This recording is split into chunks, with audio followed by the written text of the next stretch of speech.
Buat yang mau terhindar dari fitnah Dajjal, simak video ini baik-baik. Dajjal adalah manusia yang telah ditangguhkan ajalnya. Dia diberikan kelebihan oleh Allah Subhanahu wa Ta'ala untuk menguji manusia di akhir zaman. Ada 4 cara bertahan hidup ketika Dajjal keluar nanti, yaitu dengan tahmid, tahlil, tasbih, dan takbir. Manusia akhir zaman berzikir hanya untuk terus sabar dari kelaparan. Kita bertahan hidup hanya dengan menggunakan zikir, karena Dajjal akan menguasai seluruh makanan di seluruh dunia. Beberapa kemampuan yang diberikan oleh Allah kepada Dajjal bisa menyuburkan tanaman, bisa menurunkan hujan, bisa menghidupkan orang yang mati. Padahal itu sebenarnya adalah jelmaan iblis. Dan yang terakhir, membawa surga dan neraka di kedua tangannya. Dajjal akan mengelilingi dunia dalam waktu 40 hari. Pergerakan Dajjal itu bagaikan hujan yang ditiup angin. Dajjal akan menjadi pemimpin dunia. Semua pemerintahan nanti akan berada di bawah kekuasaan Dajjal. Ketika dunia sudah dikuasai olehnya, dan disitulah dia baru mengakui dirinya Tuhan. Barang siapa yang mengakui Dajjal adalah Tuhan, dia adalah orang kafir. Tetapi dia akan mendapatkan kemewahan. Dan barang siapa yang tidak mengakui Dajjal adalah Tuhan, maka dia akan menderita dan tersiksa. Hari pertama Dajjal di dunia itu serasa 1 tahun. Hari kedua Dajjal di dunia itu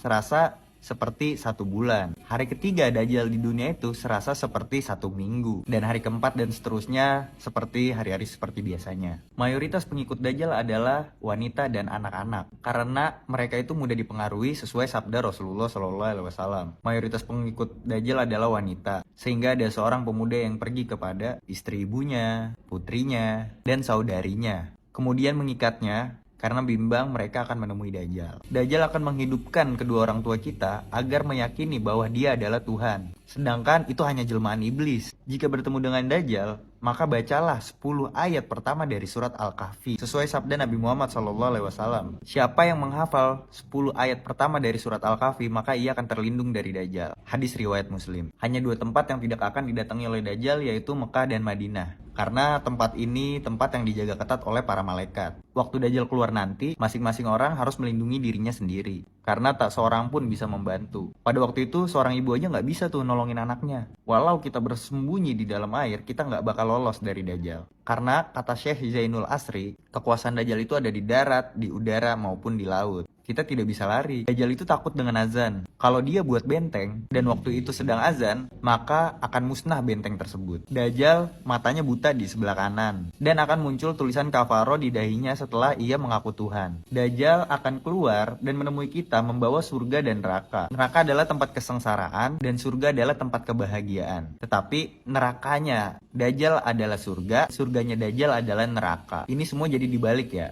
Jangan sampai salah pilih. Dajjal akan dibunuh oleh Nabi Isa setelah Dajjal berhasil menguasai dunia selama 40 hari setelah dia keluar nanti. Wahai manusia, sungguh tidak ada fitnah yang lebih besar daripada fitnah Dajjal. Semenjak Allah menciptakan Nabi Adam dan cucu-cucu Adam. Dan tidak ada satupun Nabi yang diutus di dunia, melainkan ia akan memperingati kepada umatnya tentang fitnah Dajjal yang berbahaya ini.